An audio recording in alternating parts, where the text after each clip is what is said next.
అంటే మీరు చేసిందే కరెక్టా? మేము చేసేది తప్పా? ఇలాంటివి అంటే ఈగో ప్లేన్‌లో దయచేసి ఆలోచించకండి. ఇది ఈగో కోసరమో, మిమ్మల్ని విమర్శించడం కోసరమో, మీరు చేస్తుందంతా తప్పని చెప్పడం కోసరమో, మిమ్మల్ని వెక్కిరించడం కోసరమో, హిందూ మనోభావాలు కించపరచడం కోసరమో అలా చెప్తలేము. మనం మన ధర్మాన్ని కాపాడుకోవాలి. ధర్మాన్ని కాపాడుకోవాలంటే మన ధర్మం అంటే మనం ఆచార వ్యవహారాలు, మన జీవనశైలి, మన విలువలు వీటిని మన భుజస్కంధాల మీద మోస్తేనే అంటే మనం పాటిస్తేనే ఆ ధర్మం విలువ పెరుగుతది. అవి పాటించకుండా మనం పాశ్చాత్య కల్చర్‌ని అంటే అసలు అంటే అన్నీ మిక్స్ చేసేస్తున్నాం. ఎగ్జామ్. మందుని అంటే మందు తాగి, చిందులేసి అది మన ధర్మం కాదు. మనం వాటి నుంచి బయటపడడానికి ఇప్పుడు ఉత్సవాలు చేసుకుంటాం. మనకి ఇన్ని పండగలు ఎందుకున్నాయి? మిగిలిన వాళ్ళకి సంవత్సరానికి 1, 2 పండగలే ఉన్నాయి. మనకి ఇన్ని పండగలు ఎందుకున్నాయి? ఈ పండగలందరూ సామూహికంగా చేసుకోవడం వల్ల అదొక హీలింగ్ ప్రాసెస్. మనకు తెలియకుండానే మన ఆత్మీయ మిత్రులని, మన కుటుంబ సభ్యులను కలిస్తే మనకి ఎన్ని సమస్యలున్నా మనకు తగ్గిపోతాయి. అదే భగవంతుడి దగ్గరైతే మన మనసు ప్యూరిఫై అయితది. ఇంకొక ప్లేన్‌లోకెళ్ళి ఆలోచిస్తాం. ఆ టైంకి నిజంగానే భక్తితో పండగ చేసుకున్నప్పుడు మనకి జీవితంలో ఉన్న చాలా చిన్న చిన్న సమస్యలన్నీ కూడా అంటే ఎంత పెద్దగా అనిపించినా చాలా చిన్నగా అనిపిస్తది ఆ సమస్య. ఆ సమస్య చాలా చిన్నగా అయిపోతది. అది పెద్ద సమస్య అనిపిస్తుంటది అప్పటి వరకు. కానీ మనం భక్తి భావంతో ఉన్నప్పుడు, ఆ భగవంతునితో నిజంగా ఆ పూజా విధానము, ఆ యజ్ఞయాగాదులు గాని చేసినప్పుడు ఆ సమస్యలన్నీ చాలా చిన్నగా కనిపిస్తాయి. ఎందుకంటే మనకి ఆత్మశక్తి మేల్కొంటది. మనకు ఏదైతే సోర్స్ ఆఫ్ ఎనర్జీ ఉందో యూనివర్స్ మొత్తానికి భగవంతుడు, ఆ సోర్స్ నుంచి మనకి ఎనర్జీ వస్తది. మనం అలాంటి పనులు చేయాలి గానీ, మనకున్న శక్తిని పోగొట్టుకునేటట్లు, ఆర్థికంగా దివాలా తీసేటట్లు, మిగిలిన వాళ్ళ దగ్గర విమర్శలు ఎదుర్కొనేటట్లు, మనం తాగి పడిపోవడము, యాక్సిడెంట్లు చేసుకోవడము, ఇలాంటివి చేసుకోవడం మంచి పద్ధతి కాదు. పూజా విధానం ఉన్నది. పూజా విధానం అప్పటికి ఇప్పటికి ఏమన్నా మారిందా? అంటే వినాయక పూజా విధానం, ఈ పూజా విధానం శాస్త్రీయంగా అంటే ఎలా జరగాలి? ధర్మం ప్రకారం అలా జరుగుతుందా? పూజా విధానము అప్పట్లో అయితే పూజా విధానం అంటే పద్ధతి ప్రకారం తెలుసుకొని, ఇప్పుడు భార్యాభర్తలు, పిల్లలు కూర్చొని కుటుంబం సభ్యులు చేసేవాళ్ళు. ఇప్పుడు పంతులు 10 నిమిషాలు చేసిపోతాడు. చాలా మనోళ్ళ పని మండపాలు మనం తిరుగుతాడు చేసుకుంటాం. పంతులు. 10 నిమిషాలు పంతులు చేసిపోతాడు. మనోళ్ళ పని మనోళ్ళు చేసుకుంటూ ఉంటారు. అది పంతులు అసలు చాలా పరిస్థితి. బిజీగా ఉంటారు ఈ 9 రోజులు. హ్మ్. ఒకటే మంతులు దాదాపు ఒక 20, 30 మండపాలు పట్టుకుంటాడు. అదే అది అందుకోసమనే ఇప్పుడు మనమేంటంటే, మనం ఖచ్చితంగా పంతుల దగ్గర పూజ చేపిచ్చాలా, అట్లా ఆ కాన్సెప్ట్ లేదు మన దగ్గర. అంటే మీరు చాలా మంచి పాయింట్ తీసుకొచ్చారు. ఇప్పుడు పెళ్ళిల్లో గూడా చాలా మంత్రాలు భార్య, భర్త నేర్చుకొని చదవాల. వాటి అర్థం తెలుసుకోవాల. కానీ మన పెళ్ళిల్లో పంతులు చదివేస్తాడు అన్నీ. భార్య చెప్పాల్సింది పంతులు చెప్తాడు. భర్త మమానం చెప్పేది అంటాడు లాస్ట్‌కు. పంతులు. లాస్ట్‌గా అట్లా అది అసలు ఎందుకు అంత ఫోర్స్ ఎవరు చేస్తున్నారు మన వాళ్ళని? ఖచ్చితంగా భగవంతుడు ఏమన్నా ఫోర్స్ చేస్తున్నాడా? మన భగవంతుడు ఫోర్స్ చేయడు.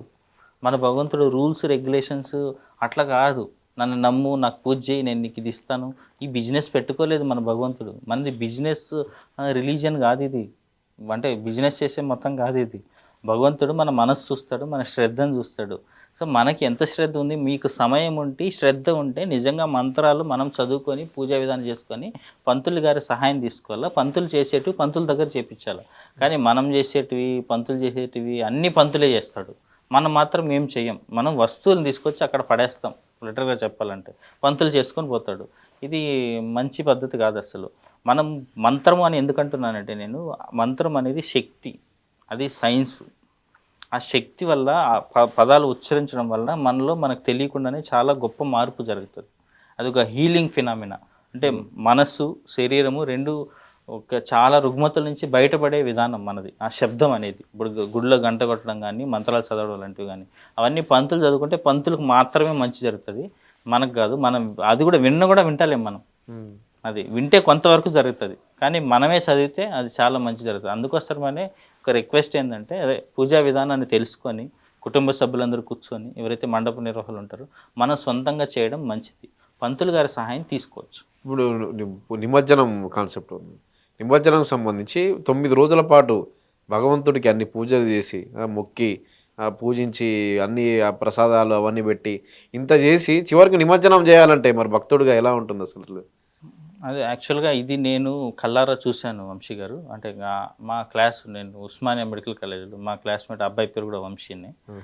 నేను ఆయన్ని చూశాను డైరెక్ట్‌గా. అంటే మాకు కూడా అనిపించింది. 9 రోజులు నిజంగా భక్తి శ్రద్ధలతో అక్కడే పడుకుంటాం. ఎందుకంటే మండపంలో ఏవి అపశృతి జరగకూడదు. ఇప్పుడు చాలా ఆ! జంతువులు వచ్చిపోతుంటాయి. పిల్లులు, కుక్కలు ఇట్లా కూడా వచ్చిపోతుంటాయి.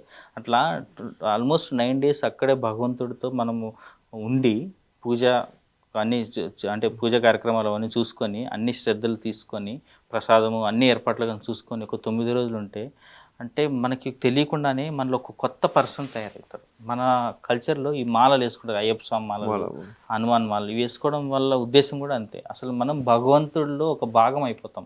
భగవంతునికి మనకి ఒక విడదీయలేని బంధం ఏర్పడుతుంది. అసలు ఆ నిమజ్జనం చేసేటప్పుడు లిటరల్గా చాలా ఎమోషనల్ అయిపోయిండు. అబ్బాయి అయితే ఏడ్చేసిండు. అసలు వినాయకుడిని వదిలిపెట్టే బుద్ధి కాదు. నిజంగా భక్తి శ్రద్ధలతో చేస్తే అంత అటాచ్మెంట్ వస్తుంది.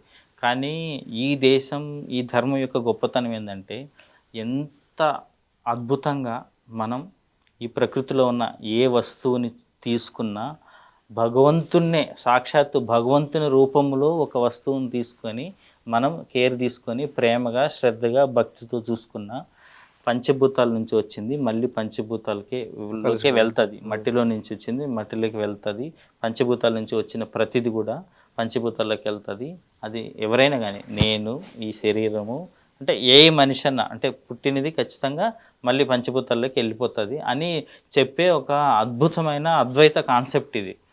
దీన్ని కూడా అర్థం చేసుకోరు మన వాళ్ళు.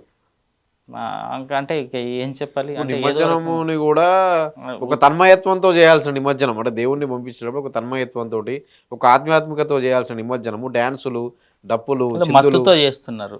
అది అటువంటిది ఎట్లా ఉంటుంది? అది అసలు మనం యాక్సెప్ట్ చేయకూడదు. మేమైతే అంటే ప్రతి చోట్ల ఇది చెప్పేవాళ్ళం. ఈవెన్ కాలేజీలో చాలా మెడికల్ కాలేజీలో, ఇంజనీరింగ్ కాలేజీలో, డిగ్రీ కాలేజీలో కూడా పిల్లలు చేస్తూ ఉంటారు. కానీ లాస్ట్ డే కొంతమంది మందు తాగేసి నిమజ్జనాలు కన్నా అటెండ్ అవుతుంటారు, డ్యాన్సులు చేసుకుంటారు. ప్రమాదం కూడా కదా, ప్రమాదం చాలా వరకు. అందుకనే ఇప్పుడు నేను ఒక సినిమాలో కూడా చూశాను. వినాయక చవితి ఉత్సవాల్లో వేరే ఒక మతానికి సంబంధించి ఒక వైఫ్ అండ్ హస్బెండ్ వెళ్తుంటే ఎవరో ఏమో అన్నారని చెప్పి. సో అలాంటి సీన్లు చూసినప్పుడు చాలా బాధ అనిపిస్తుంది. ఒక సనాతన ధర్మాన్ని ప్రేమించే వ్యక్తిగా, ఒక హిందువుగా చాలా దుఃఖం అనిపిస్తుంది. ఒక డైరెక్టర్ ఎందుకు ఆ సీన్ చూపించాడు ఆ సినిమాలో? వేదం సినిమా అనుకుంటున్నాను, గుర్తులేదు ఎందుకు. అట్లా నాకు చాలా బాధ అనిపించింది. కోపం వస్తుంది డైరెక్టర్ల మీద కూడా. కానీ ఎందుకంటే ఎవడో తాగేసి అట్లా చేస్తుంటాడు, లేకపోతే ఎందుకు చూపిస్తారు అట్లా? అంటే మనం ఆ స్థాయికి వెళ్ళకూడదు. మనం ఇంకొకరి దగ్గర ఏదో చెప్పించుకునే స్థాయికి వెళ్ళకూడదు. మనం ప్రపంచం మొత్తం బట్టలు లేకుండా ఉన్నప్పుడు ఈ దేశంలో సంస్కృతి ఉంది. అలాంటి వాళ్ళము నాగరికత ఉంది. అలాంటి వాళ్ళము ప్రపంచానికి ఒక మార్గదర్శనం చేయాల్సిన వాళ్ళము, ఒక ఐడియల్గా ఉండవలసిన వాళ్ళము, ఒక రోల్ మోడల్గా ఉండాల్సిన వాళ్ళము. భగవంతుడు ఊరేగింపులో అపశృతులు జరిగి అంతలా మనల్ని మనం మర్చిపోయి అంటే మత్తులో మునిగి డ్యాన్సులు చేసుకుంటా, అది కూడా భక్తి పాటలు కాకుండా సినిమా పాటలు, ఇంకా పిచ్చి పాటలు పెట్టుకొని డ్యాన్సులు చేయడం అనేది మంచి ఆచారం కాదు. ఇవి మనం అసలు ఏ రకంగా అంటే నాకు అనిపిస్తుంది, ఎవరు ఏమన్నా అనుకోనియండి, ఇప్పుడు మనోభావాలు దెబ్బతింటాయని ధర్మానికి, దేశానికి ద్రోహం చేయకూడదు. ఇది నా ఆలోచన వంశీ గారు. అందుకోసమనే మేము లాస్ట్ ఇయర్ ఒకప్పుడు ఎలా ఉండేది వినాయక చవితి, అదే ఇప్పుడు ఎలా ఉంది అనే ఉద్దేశంతో ఒక పాట కూడా రాపిచ్చి రిలీజ్ చేసాం. అదే సాంగ్ ఇప్పుడు బాగా వైరల్గా కూడా మారింది. లాస్ట్ ఇయర్ ఇచ్చే కదా, ఒకప్పుడు ఎట్లుండరా ఇప్పుడు ఎట్లుంది పండగ అని చెప్పి. అంటే దీని వెనుక ఏంటి మీకున్న? అదే దీని వెనుక ఆవేదనే ఉంది, బాధ ఉంది, దుఃఖం ఉంది. ఎందుకంటే అసలు ఎంత అద్భుతమైన విషయాన్ని మనం వదిలేసి చాలా తుచ్చమైనవి, చాలా అంటే ఎట్లా అంటే మీరు ఒక కొన్ని వేల కోట్ల భాండాగారాన్ని వదిలేసి చాలా చిల్లర ఏరుకుంటున్నారు అనుకో ఎవరైనా, ఎలా అనిపిస్తుంది చూస్తే? దాని విలువ తెలుసుకోకుండా మన ప్రవర్తన అంతా మారిపోయింది. ఒకప్పుడు జాతీయ భావన, హిందూ నేషనలిజం అనే కాన్సెప్ట్ని బాలగంగాధర తిలక్ గారు తీసుకుపోతే చాలా మండపాల్లో ఎవరినన్నా మీరు అడగండి, 10 మంది యువకులను తీసుకొని అడగండి, ఆయన పేరు కూడా తెలిసి ఉండదు. ఆయన కాన్సెప్ట్ నవరాత్రుల ఉత్సవాలు ఎక్కడి నుంచి మొదలయ్యాయని చాలా మంది తెలీదు. అందుకనే ఒక మీ పల్లవి ఛానల్ నుంచి నాకు ఒక రిక్వెస్ట్ ఏంటంటే అన్ని మండపాల్లో బాలగంగాధర తిలక్ గారు ఫోటో పెట్టండి, మన పిల్లలకి ఆయన గురించి చెప్పండి. ఆయన రన్ చేసిన కేసరి పత్రిక కానీ, వాళ్ళు మన స్వాతంత్రం కోసం వాళ్ళు చేసిన త్యాగం కానీ, వాళ్ళ కాంట్రిబ్యూషన్ కానీ, వాళ్ళు ఎంత కష్టపడ్డాడు. ఇప్పుడు కొన్ని లక్షల కోట్ల ఈ దేశ చరిత్ర కాపాడడానికి కొన్ని లక్షల మంది వాళ్ళ ప్రాణాలను వదిలేశారు. సో ఇంత త్యాగం తర్వాత వచ్చిన స్వాతంత్రాన్ని, ఈ దేశాన్ని మనం ఊరికే మందు దాగి చిందులేసుకుంటా, భక్తి లేకుండా రక్తిలో మునుగుతా, భగవంతుని పేరుతో ఇప్పుడు చందాలు దందాలు చేస్తా ఇలా ఉంటే బాధ అనిపించి దాన్ని చూసి తట్టుకోలేక నేను పెద్దింటి అశోక్ గారు ఉంటారు సిరిసిల్లలో, మీకు తెలుసు, చాలా గొప్ప రచయిత ఆయన. చాలా అద్భుతంగా రాశారు లిరిక్స్ కూడా. ఒకప్పుడు ఎలా ఉండేది పండగ, ఇప్పుడు ఏం చేస్తున్నాం మనం అనేది. అనవసరంగా ప్రతి దానిలో ఈగో, వాళ్ళకంటే మేము పెద్ద సైజు పెట్టాలా, వాళ్ళకంటే ఎక్కువ శబ్దం పెట్టాలా, ప్రెగ్నెంట్ లేడీస్ ఉంటారు, చిన్న పిల్లలు ఉంటారు, వాళ్ళంతా శబ్ద కాలుష్యం, వృద్ధులు వృద్ధులు పేషెంట్లు ఉంటారు, ఉంటారు. హార్ట్ పేషెంట్లు ఉంటారు. సో వాళ్ళకంటే ఎక్కువ సౌండ్ పెట్టాలా, వాళ్ళకంటే పెద్ద సైజు పెట్టాలా, అన్నిటికంటే ఇంపార్టెంట్ ఏంటంటే వాళ్ళకంటే ఎక్కువ రోజులు కూడా పెట్టాలా, ప్లస్ లడ్డు వేలం వాళ్ళకంటే ఎక్కువ పడాలా. లక్షలు లక్షల లడ్డూల వేలం లక్షలలో. అదే నిజంగా ఎవరికైనా అంటే నేను ఏదో అంటే ప్రతిదీ మేము పర్ఫెక్ట్ అని అట్లా చెప్తలేము. ఇప్పుడు ఏదైనా ఒక పేషెంట్కి సహాయం చేయండి, ఈ పూర్ పేషెంట్ ఉన్నాడు అని మేము చాలా అడుగుతుంటాం. ఐసీయూలో పేషెంట్ అడ్మిట్ ఉంటాడు, చాలా పేదవాళ్ళు ఉంటారు, మేమైనా మందులు కొనుక్కోవాలా, టెస్టులు మాతో మేము బయట చేపిస్తాం, చాలా టెస్టులు కూడా అంటే కాస్ట్లీ ఉంటాయి, వాటికి కెమికల్ అవసరం ఉంటుంది. ట్రీట్మెంట్ అంటే ఫ్రీగా చేయగలం, డాక్టర్ ట్రీట్మెంట్ ఫ్రీగా చేయగలరు, స్టాఫ్ ట్రీట్మెంట్ ఫ్రీగా చేయగలరు. ఆ వాటికి కొనుక్కోవడానికి కూడా డబ్బులు లేవు. ఎవరన్నా దానం చేయండి అంటే 1000 ఆలోచనలు వస్తాయి. ఈ డాక్టర్ మంచోడా కాదా, హాస్పిటల్ మంచిదా కాదా, ఈ పేషెంట్ జెన్యునా కాదా, వీళ్ళు ఫేక్ పేషెంట్లు, ఇన్ని ఆలోచిస్తారు. కానీ ఈగోకు పోయి మాత్రం లక్షలు ఖర్చు పెడతారు. వీళ్ళు అది కూడా అంటే దయచేసి వేరే అనుకోకండి, అది కూడా మనం కొనే వస్తువుల దగ్గర నుంచి సామాజిక స్పృహ, ఆ జాతీయ భావన, ఆధ్యాత్మికత ఏం ఉండవు. వీళ్ళు హంగు ఆర్భాటం కోసం ఎక్కడ పడితే అక్కడ కొంటారు, కల్తీ చేసే వాళ్ళ దగ్గర కొంటారు.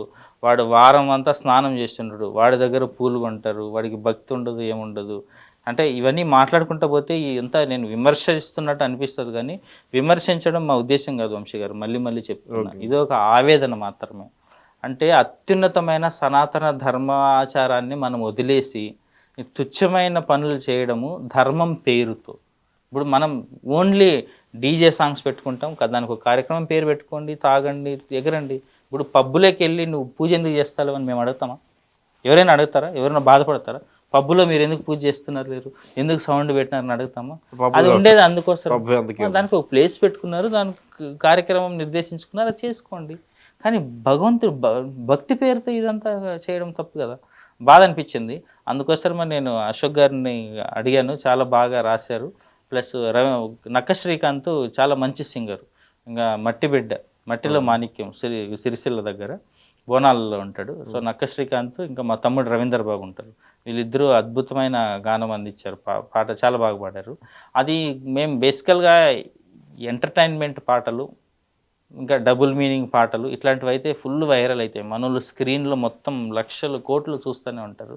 సో ఏదైనా మెసేజ్ ఓరియంటెడ్ సాంగ్స్ పోవు. కానీ నేను మీకు ప్రత్యేక ధన్యవాదాలు ఎందుకు చెప్పాలనుకుంటున్నానంటే, మీరు ఎప్పుడైతే ఆ పాటను గుర్తించారో అప్పటి నుంచి ఆ పాట చాలా ఫాస్ట్గా అందరూ చూస్తున్నారు. నాకు ఆల్మోస్ట్ ఒక 100 మెసేజ్లు వచ్చుంటాయి. సార్ ఈ ఆలోచన మీకు ఎలా వచ్చింది, చాలా అద్భుతంగా ఉన్నాయి లిరిక్స్, కానీ చాలా మంచి సందేశం ఉంది అని చెప్పి.